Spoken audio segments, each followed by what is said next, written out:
Hum, hum, hum, pff. Ça goûte pas du tout le poulet en fait.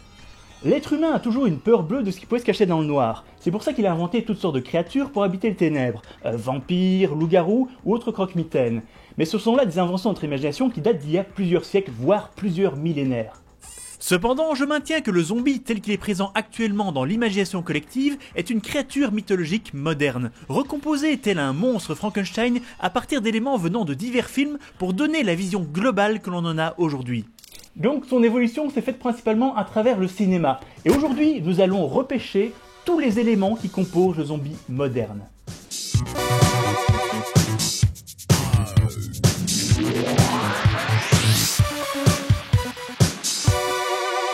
Dans un premier temps, intéressons-nous à l'origine des légendes sur les zombies. Il y a des légendes sur les morts vivants dans toutes les cultures, et ce depuis l'Antiquité et même avant.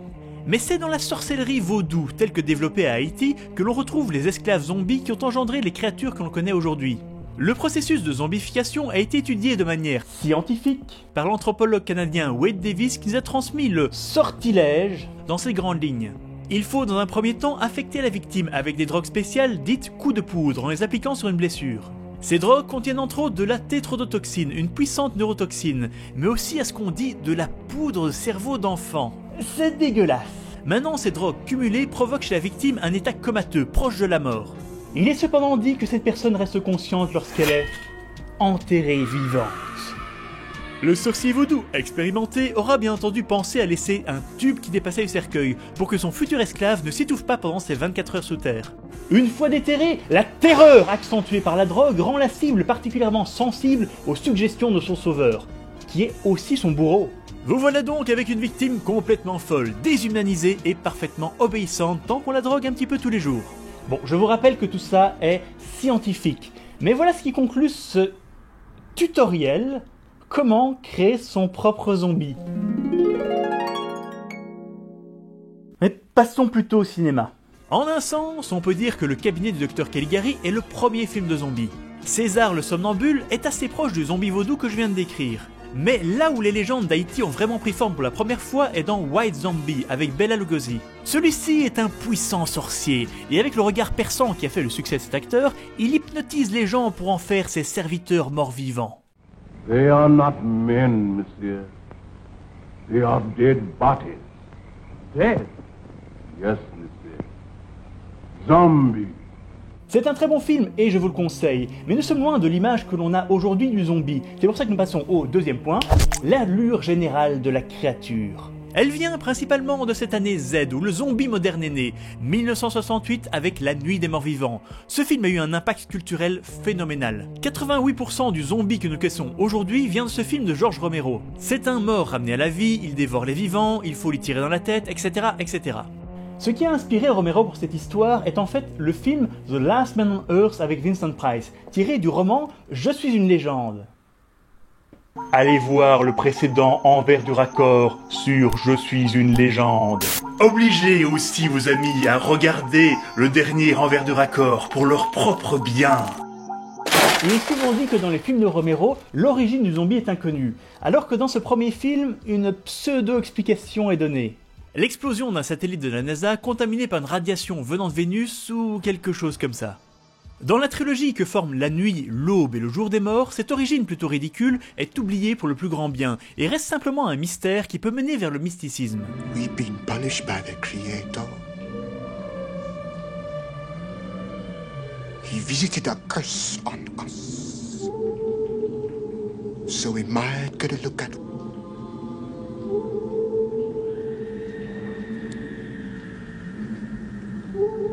what hell was like.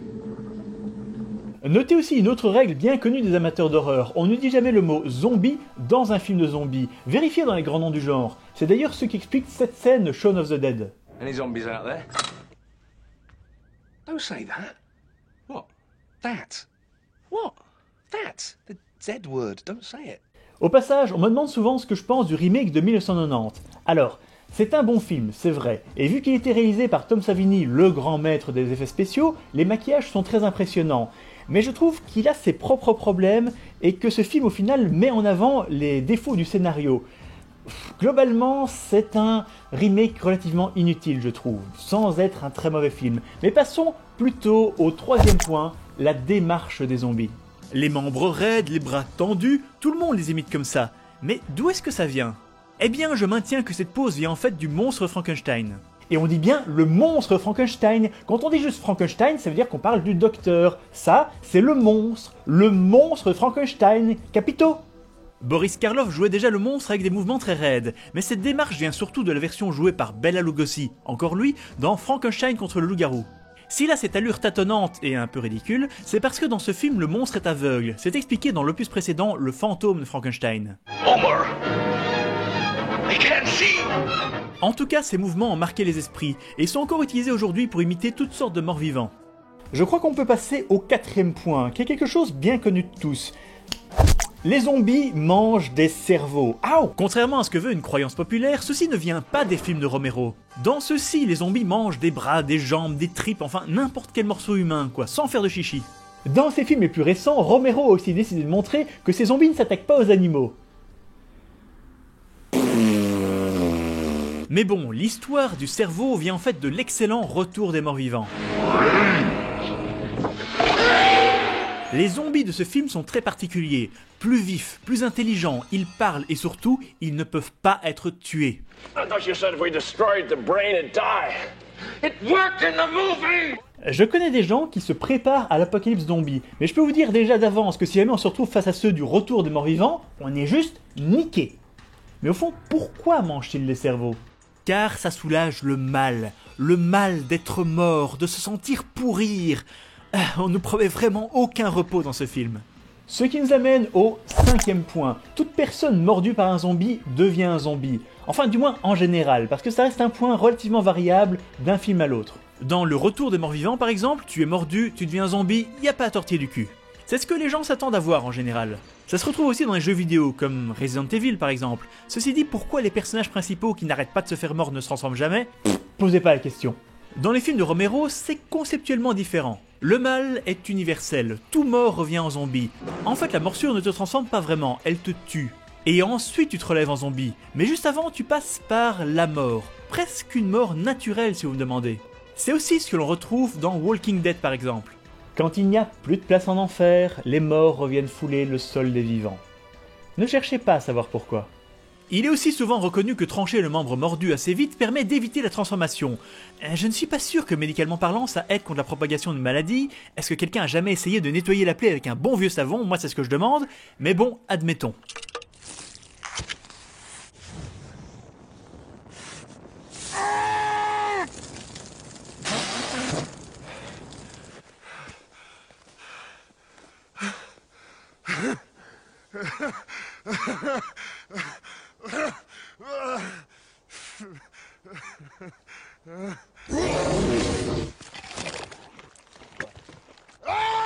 Sixième point, quelles sont les armes emblématiques pour tuer les zombies? La première à laquelle tout le monde pense est la tronçonneuse, mais l'autre arme que l'on retrouve dans les 300 millions de jeux flash sur les zombies est le fusil à pompe, ou mieux, le fusil à canoncier. En un sens, c'est logique, il faut des armes qui infligent beaucoup de dommages au corps pourri. Mais les films qui ont créé ces armes dans nos petites têtes, eh bien, c'est la trilogie Evil Dead. Réfléchissez un petit peu.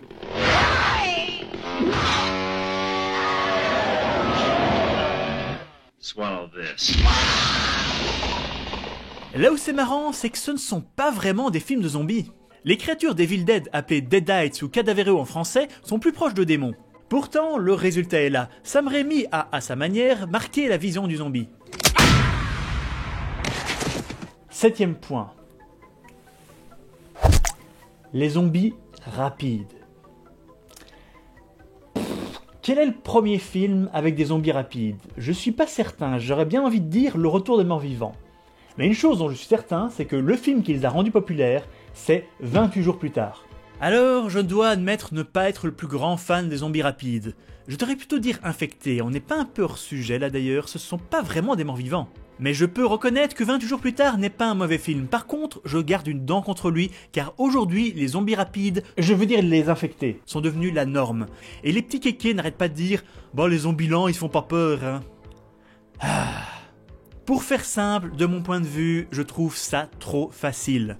Oui, avec la tête froide, un Zombieland n'est pas une menace si insurmontable que ça, mais l'intérêt de ces films est de montrer à quel point la société peut s'écrouler facilement et à quel point les hommes sont égoïstes une fois mis dans une situation critique. Je trouve qu'à côté de ça, les infectés ne sont qu'un prétexte pour mettre des jumpscares faciles. Vous voulez des zombies qui paralysent de peur les protagonistes? Prenez ceux de l'enfer des zombies de Lucio Fulci. Ça c'est un film qui claque.